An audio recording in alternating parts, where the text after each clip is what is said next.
এই যে দ্বিতীয় বিয়ের রায়টা যে দিছে না, এর আগে আমি কিছু গালাগালি দিমু। কেন গালাগালি দিমু সবার আগে আমি একটা ভিডিও দেখাই যে ছেলেরা কি বলে আর মেয়েরা কি বলে। এই আইন আমি মানি না। আমি এই আইনটাকে যথেষ্ট পজিটিভ সহকারে দেখছি, কারণ তো এখন যদি সাপোজ আমার হাজবেন্ড একটা সেকেন্ড বিয়ে করতে চাচ্ছে, আমি তাকে আমার কাছে পারমিশন চাইতে আসছে, এখন আমি তো তাকে কখনোই পারমিশন দিব না। নতুন বিয়ে করতে আবার কিসের আইনের অনুমতি লাগে? আমি তো বিয়ে করবোই, কেন তো অনুমতি লাগার কিছু দেখি না আমি। আমি থাকতে কোনো দ্বিতীয় বিয়ে চলবে না। আমি আমি শেষ, আমি প্রথম। আমি একমত না এর সাথে।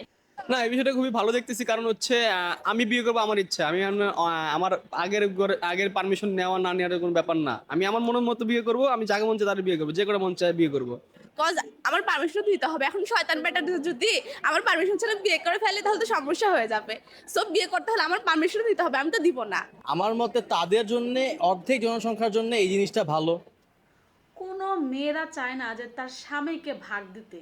আমরা তো নর্মালি কথা মুখে মুখে বলি যে নিজের স্বামীর ভাগ কাউরে দেওয়া যায় না, সেই জায়গায় এই যে হাইকোর্ট রায় দেওয়ার কে? হ্যাঁ, যে রায়টা দিছে না, ওই সবার আগে 3-4টা বিয়ে করছে।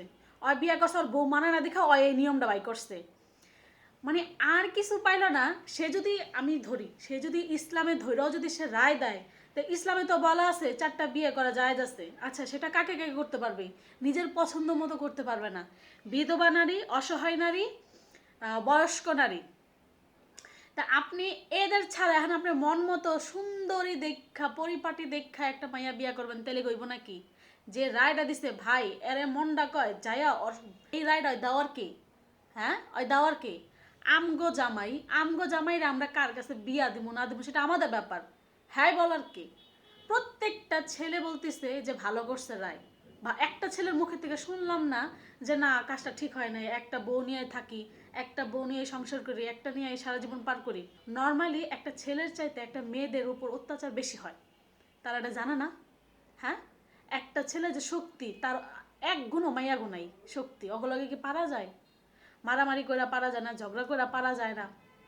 সেই জায়গায় আবার রায় দিছে, মানে কত বড় সাহস! সবচেয়ে বড় কথা, যদি শেখ হাসিনা থাকতো না, এই রায়টা দিতে সাহস পাইতো না।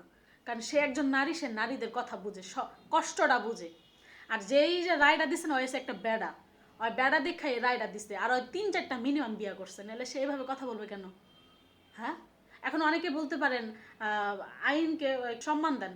অবশ্যই আইনকে সম্মান করি, সম্মান দেই, সবাইকে সম্মান করি, কিন্তু এটা নিয়ে সম্মান দিতে পারলাম না। সে কিভাবে রায় দেয়, সে রায় দেওয়ারটা কে? হ্যাঁ, ছেলেরা মানে ফালাইতেছে এটা শোনার পর থেকে। প্রত্যেকটা ছেলে ভাবতেছে এখন কথায় কথায় হুঁশিয়ারি দেয়, এই বেশি কথা কবি আরেকটা বিয়ে করে লেমু, এই বেশি কথা কবি আমার কিন্তু বিয়ার আরেকটা রায় আছে, বিয়ে করতে পারমু, যত খুশি তত বিয়ে করতে পারমু। মানে কি খারাপ! এমনি তো বড় 5টা দিয়ে থাকতে পারে না, আবার বিয়ে করে লেখা ফাল পারে। ফাজিল! মানে আমার ফেসবুকে ঢুকলে এই কথাটা বলে, কি হয়েছে, একটা ছেলে মানুষ বিয়ে করতেই পারে, করাই যায়, স্বাভাবিক ব্যাপার।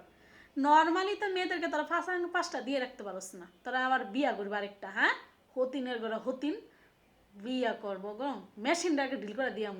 এই যে রাইড আজ কমপ্লিট হয়ে গেছে। আবার এই যে আরেকটা কথা বলি, সে বলছে সালিশের পারমিশন লাগবে। এখন সালিশে যদি আমি লক্ষ টাকাতে বহায় রাখি, সালিশ কি পারমিশন দিবে না? হ্যাঁ, আমি তাহলে টাকা দেই, এমনি যে ঘুষ চলে দুনিয়াতে, টাকা ছাড়া কোনো কথা নাই। আপনি টাকা দিবেন কথা, টাকা নিতে কথা নাই, টাকাও কথা বলে। তাইলে এদেরকে যদি টাকা দেয়, এই সালিশিতে যদি টাকা দেয়, এরা কি রাজি হইব না? এরা কি পারমিশন দিবে না? তাই দিচ্ছে, এটা বালের রায়।